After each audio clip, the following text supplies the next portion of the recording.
Class 10 social science political science के अंतर्गत chapter 3 जाति धर्म और लैंगिक मसले जेंडर रिलीजन एंड कास्ट। इसमें सबसे पहला क्वेश्चन आता है, लैंगिक श्रम विभाजन किसे कहते हैं? घर से बाहर कार्य कौन करता है? देखिए, लिंग के आधार पर पुरुष और महिलाओं के कार्यों का विभाजन लैंगिक विभाजन जेंडर डिवीजन ऑफ लेबर कहलाता है।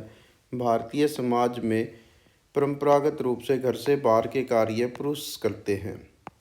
नेक्स्ट आता है, अस्पृश्यता किसे कहते हैं?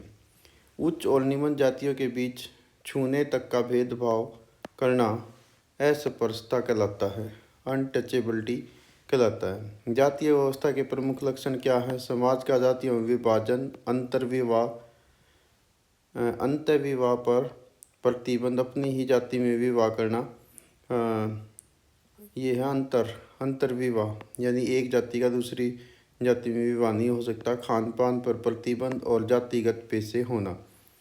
नेक्स्ट, जाति प्रथा किसे कहते हैं? भारत में जातिगत असमानताएं क्यों पाई जाती हैं? जाति के आधार पर ऊंच नीच की भावना जाति प्रथा या कास्ट सिस्टम कहलाता है। भारत में जातिगत असमानताएं क्यों मिलती हैं, उसके पीछे कारण है जाति से बाहर विवाह सामान्य स्वीकार नहीं किए जाते, निम्न जातियों और महिलाओं में शिक्षा का स्तर कम होना और परंपरागत पेशों का पालन करना। नेक्स्ट, सांप्रदायिकता क्या है? संप्रदाय या धर्म के नाम पर झगड़े सांप्रदायिकता या कम्युनलिज्म कहलाता है। इसके मुख्य कारण है ब्रिटिश सरकार की डिवाइड एंड रूल की नीति, राजनीतिक दलों द्वारा धर्म या जाति का वोट के लिए प्रयोग करना, यानी वोट कास्ट पॉलिटिक्स इसको कह सकते हैं, सांप्रदायिक दंगे, धार्मिक भावनाओं का दुरुपयोग करना। नेक्स्ट, जातिवाद या सांप्रदायिक राजनीति किसे कहते हैं?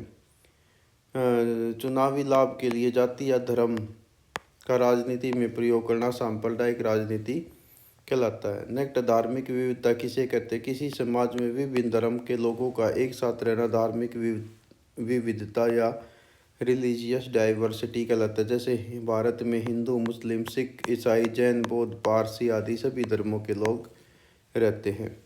नेक्स्ट, धर्मनिरपेक्षता किसे कहते हैं? सेक्युलरिज्म किसे कहते हैं? भारत को धर्मनिरपेक्ष राज्य का दर्जा कब मिला? जो राष्ट्र किसी एक धर्म को बढ़ावा नहीं देता और सभी धर्मों को समान देता है, सम्मान यानी इक्वल देखता है, उसको धर्मनिरपेक्ष कहते हैं। भारत में 42वें संविधान संशोधन 1976 के आधार पर धर्मनिरपेक्ष राज्य का दर्जा घोषित किया गया। अंतःविवाह और अंतर्विवाह में क्या अंतर है? अपनी ही जाति में विवाह करना अंतःविवाह कहलाता है और अपनी जाति से बाहर विवाह करना अंतरजातीय विवाह कहलाता है। पारिवारिक कानून किसे कहते हैं? ये गलत क्यों नहीं लगते हैं? परिवार से संबंधित विवादों को सुलझाने के लिए बनाए गए कानूनों को पारिवारिक कानून कहते हैं। ये गलत नहीं लगते क्योंकि पारिवारिक विवादों का ये समाधान करते हैं। लिंगानुपात किसे कहते हैं? भारत के 2001 और 11 में लिंगानुपात कैसा था? प्रत्येक 1000 पुरुषों पर महिलाओं की संख्या को लिंगानुपात कहते हैं। भारत में इसको प्रत्येक 1000 पुरुषों पर महिलाओं की संख्या में मापते हैं। कई देशों में इसको 1000 महिलाओं पर पुरुषों की संख्या में भी मापा जा सकता है। 2001 में भारत का लिंगानुपात 933 था, जो 2011 में 940 हो गया। यदि हम चाइल्ड सेक्स रेशो यानी 6 वर्ष से छोटी आयु के बच्चों की बात करें तो वहाँ पर 2001 में ये 927 था, 2011 में 919 था। अरुणाचल प्रदेश में शिशु लिंगानुपात 972 और हरियाणा में 2011 के सेंसस के अनुसार 834 भारत में सबसे कम रहा। नारीवादी आंदोलन या नारीवाद क्या है? नारियों या महिलाओं के समस्याओं को उठाना, उनके सम्मान की बात करना, उनके अधिकारों के लिए संघर्ष करना, पुरुष और महिलाओं के समान आर्थिक, सामाजिक, राजनीतिक अधिकारों में विश्वास करना नारीवादी कहलाता है, फेमिनिज्म कहलाता है। नेक्स्ट है, पितृ प्रधान या मातृ प्रधान समाज में क्या अंतर है? पितृ प्रधान समाज पेट्रियोटिकल सोसाइटी वो सोसाइटी होती है जिसमें घर का मुखिया पुरुष या पिता होता है। जैसे भारत का सामान्य रूप से समाज पितृ प्रधान समाज है। मातृ प्रधान समाज वो समाज होता है जिसमें घर का मुखिया महिला या माता होती है। जैसे भारत की कुछ जनजातियों में मेघालय में ऐसा मिलता है, असम या मेघालय की ओर। नेट राजधर्म क्या है? राष्ट्रहित के लिए कार्य करना राजधर्म कहलाता है। पेशागत गतिमान क्या है? पेशा बदलना या रोजगार के कारण एक स्थान से दूसरे स्थान पर जाना ओक्यूपेशनल मोबिलिटी कहलाता है। भारत की लोकसभा विधायिकाओं और स्थानीय स्वशासन में महिला प्रतिनिधित्व का कैसा रूप है? इंडिया की लोकसभा में महिलाओं का प्रतिनिधित्व लंबे समय तक 10% से कम रहा है। राज्य विधायिकाओं में भी महिलाओं का प्रतिनिधित्व 5% से ऊपर बहुत ही कम रहा है। 73वें संविधान संशोधन 1992 में पंचायती राज व्यवस्था में महिलाओं के लिए 33% सीटें यानी 1/3 सीटें रिजर्व की गई हैं। नेट ज्योतिबा फुले, डॉक्टर अंबेडकर, स्वामी दयानंद, स्वामी विवेकानंद, ईश्वर चंद्र विद्यासागर और महात्मा गांधी, इन सब में क्या समानता है? ये सभी समाज सुधारक रहे हैं। नेट समय का उपयोग सर्वेक्षण के अनुसार पुरुष महिलाएं औसत कितने घंटे काम करती हैं? पुरुष प्रतिदिन 6 घंटे, महिलाएं 7.5 घंटे काम करती हैं। जनगणना 2001 के अनुसार भारत में धार्मिक आबादी कितनी थी? तो 2001 में हिंदू आबादी 80.5 थी, जो 2011 में 79.8% रह गई। मुस्लिम आबादी 2001 में 13.4 थी, जो 2011 में बढ़ के 14.2 हो गई। अनुसूचित जातियों की आबादी 2001 में 16.2 थी, जो बढ़ के 2011 में 16.6% हो गई। नेट जनगणना 2001 के अनुसार भारत की साक्षरता दर क्या थी? 2001 में भारत की साक्षरता दर एवरेज साक्षरता दर 64.83 थी, जो 2011 में बढ़कर 74.04 हो गई। 2001 में महिला साक्षरता दर जो है वो 53.67 थी, जो बढ़कर 2011 में 65.46% हो गई। और पुरुषों की साक्षरता दर 2001 में 75.76% थी, जो बढ़कर 2011 में 82.14% हो गई। नेट 2001 में भारत में सर्वोच्च साक्षरता दर किस राज्य की थी? तो 2001 में भी और 2011 में दोनों में ही साक्षरता दर सर्वाधिक केरल राज्य में है, जहाँ पर 2001 में 90.86 और 2011 में 93.91 के साथ वो भारत में प्रथम स्थान पर है। और 24 फरवरी 2026 के अनुसार अब केरल का नाम केरलम हो गया है। बिहार इसके विपरीत सबसे कम साक्षरता दर वाला राज्य है 2011 के अनुसार, जहाँ पर 100 में से 63.82% यानी हर एक 100 में से लगभग 63 व्यक्ति पढ़े लिखे हैं। नेक्स्ट है 2011 की जनगणना के अनुसार हरियाणा की साक्षरता दर कैसी है? हरियाणा की साक्षरता दर 2001 के अनुसार 67.91 थी, जो 2011 में बढ़कर 76.64 हो गई है। यहाँ की आप महिला और पुरुष साक्षरता भी देख सकते हैं। 2011 के अनुसार हरियाणा में महिला साक्षरता दर 66.67 और पुरुष साक्षरता दर 85.38% है। नेक्स्ट, महिलाओं में साक्षरता दर कम होने के पीछे आप क्या कारण देखते हैं?